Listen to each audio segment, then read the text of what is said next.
Wanita tua itu memeluk Titi dan menyisir rambut lembut di tubuhnya dan berkata, "Jangan khawatir, aku duduk di sini, tidak akan berantakan." Wanita tua itu memeluk Titi, seolah-olah dia berkata kepadanya, "Pernikahan adalah milik mereka berdua, selama mereka tidak melepaskannya, tidak ada yang bisa memutuskannya. Jika mereka melepaskan, semua orang akan diselamatkan." Amelia membuka pintu kamar dan turun. Melihat pemiliknya, Titi dengan cepat melompat dari pelukan wanita tua itu dan berlari ke kaki Amelia. Amelia berlutut dan memeluk Titi, dan berkata, "Titi, apakah kamu merindukanku?" Wanita tua itu tersenyum, "Amelia, pasti lapar, ayo pergi ke meja makan." Amelia baru saja mandi, dan rambut hitamnya yang murni digantung di pundaknya dengan sedikit basah. Dia tidak memakai kerudung, dan dia menunjukkan wajah yang cantik, bersih dan cerah. "Nenek," Amelia menghentikan wanita tua itu, matanya yang cerah melihat ke arah ruang belajar di lantai atas. "Tunggu sebentar, Tuan Henry belum turun." Wanita tua itu menjawab, "Henry baru saja keluar. Ada masalah mendesak di perusahaan yang harus ditangani. Dan dia juga mengatakan bahwa dia tidak akan kembali malam ini." Tubuh ramping Amelia bergetar, dia tidak tahu bahwa dia keluar. Dia tidak akan kembali malam ini dan dia tidak memberitahunya. Dia tidak pernah keluar rumah pada malam hari. Amelia memeluk Titi, kepalanya menunduk, dan dia merasa sedih. Apa yang membuatnya kesal, atau apakah dia masih mencurigainya? Pada saat ini, wanita tua itu datang dan menyentuh kepala Amelia dan berkata, "Amelia, jatuh cinta itu mudah dan sulit untuk diajak bergaul.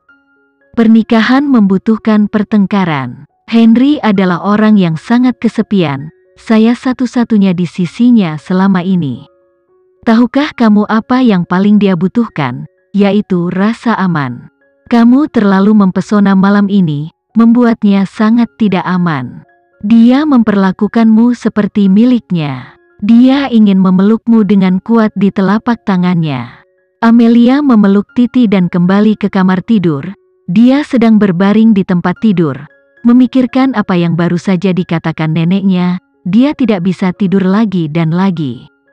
Amelia mengeluarkan ponselnya dan mengiriminya WhatsApp ke Henry. "Apakah kamu benar-benar tidak akan kembali malam ini?" Balasannya segera datang, membuatnya bertanya-tanya apakah dia sedang memegang ponsel dan mengirim pesan secara akurat seperti dia saat ini. Henry menjawab, "Saya tidur di perusahaan." Amelia berkata, "Saya ingin mengobrol denganmu." Tapi sebelum dikirim, pesan dari Henry datang lagi, "Saya datang untuk rapat, Anda pergi tidur, selamat malam." Dia secara sepihak mengumumkan akhir obrolan. Amelia dengan marah melemparkan telepon ke lemari tempat tidur, dan kemudian memeluk bantal di pelukannya, membayangkan wajah tampan yang menjijikkan di kepalanya, dan dia meremas tinjunya dan memukuli bantal 2 kali. Keesokan paginya, Amelia tiba di Akademi Dewan Penasihat lebih awal, dan itu belum jam kerja, dan dia tidak melihat siapapun. Amelia hendak kembali ke apotek, tetapi saat ini dia melihat sosok tua di depannya. Itu adalah seorang wanita tua. Tubuh lemah wanita tua dan pingsan. Amelia berlari ke depan dengan cepat. "Nona, ada apa denganmu? Jangan takut, aku seorang dokter.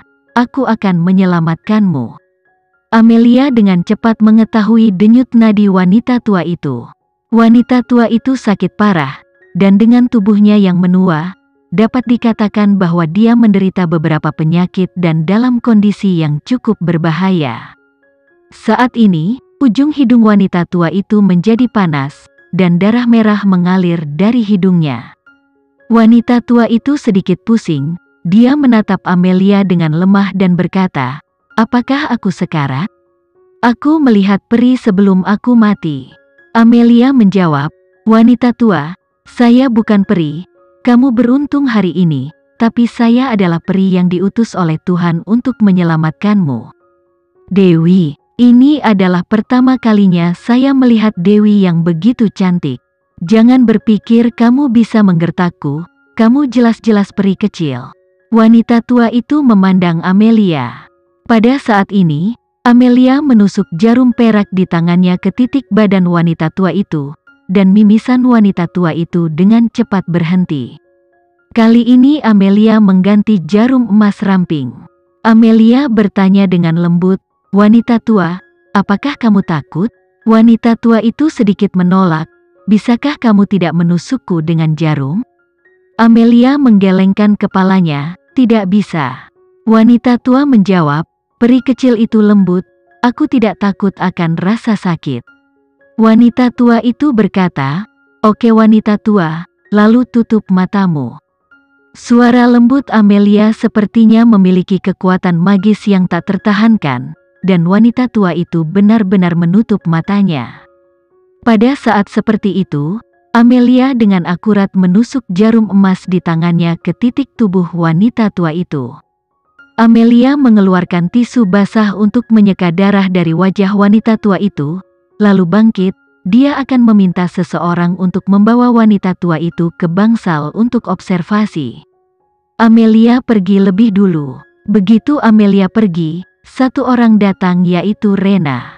Rena baru saja tiba di lembaga penelitian ketika dia melihat seorang wanita tua terbaring di lantai. Dia dengan cepat melangkah maju untuk memeriksa apa yang sedang terjadi. Saat ini, seseorang datang, karena sudah waktunya untuk bekerja. Semua orang datang ke institut. "Rena, apa yang terjadi? Apa yang terjadi pada wanita tua ini?" Wanita tua ini sepertinya baru saja sakit. "Rena, apakah Anda memberikan pertolongan pertama pada wanita tua ini?" "Rena, kamu sangat luar biasa. Kamu menyelamatkan seorang wanita tua tepat setelah kamu datang bekerja."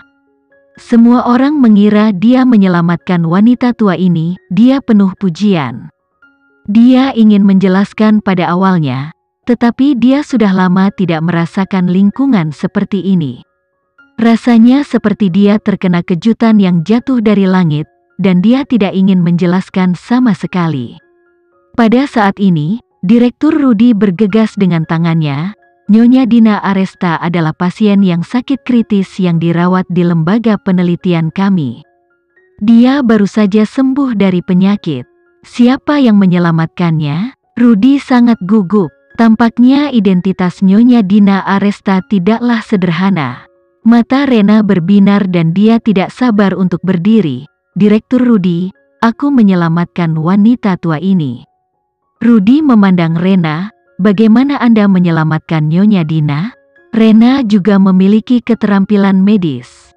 Baru saja, dia melihat bahwa wanita tua ini memiliki jejak pengobatan dengan tanaman obat. Dia sangat percaya diri dengan pengobatannya. Rudy memeriksa Nyonya Dina dan segera melihat tempat di mana Nyonya Dina telah melakukan pengobatan di kepalanya. Kulitnya berubah drastis dan dia menatap Rena dengan kaget. "Ena, kamu bisa menyegel titik pengobatan dengan jarum emas?" Jarum emas menyegel titik akupuntur, dan semua orang tersentak begitu dia mengatakan ini. Saat ini, kebanyakan pengobatan dengan menggunakan jarum perak. Jarum emas yang terbuat dari emas murni sangat lembut. Jika kamu bukan ahli kedokteran, sulit untuk mengontrol jarum emas jenis ini. Diperkirakan mereka yang dapat mengontrol jarum emas dapat dihitung dengan jari mereka, dan mereka semua berada di ibu kota Makassar. Rena jelas merupakan orang pertama di Yogyakarta yang dapat mengontrol jarum emas. Dan jarum emas menyegel titik pengobatan. Ini adalah metode pengobatan kuno, luar biasa. Rudy dan semua orang menatap Rena dengan kaget.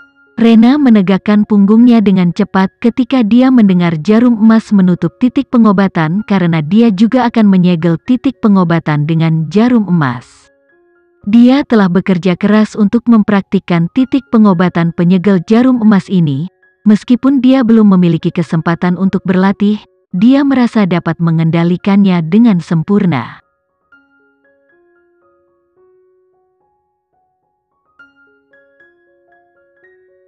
Sekian dulu ya video kali ini, kita lanjutkan lagi videonya di lain waktu.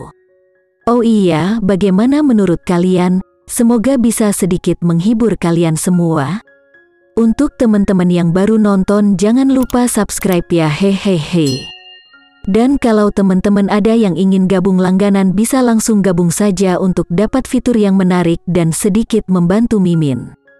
Terima kasih banyak sudah menonton, sampai jumpa lagi, bye.